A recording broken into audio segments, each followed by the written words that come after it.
ចិត្តស្នេហ៍អូនបំណងបន់សងឲ្យបានជាគូ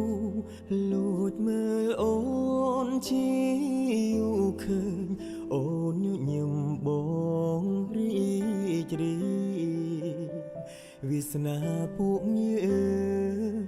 ខ្ពស់ទីបគុំលៀតសែនឆ្ងាយរ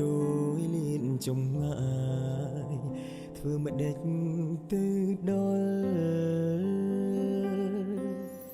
បងបារម្ភខ្លាចអូនលំបាកពេលក្បែររៀមរាតែសេចក្តីស្នេហាមិនអាចហាមបានទេ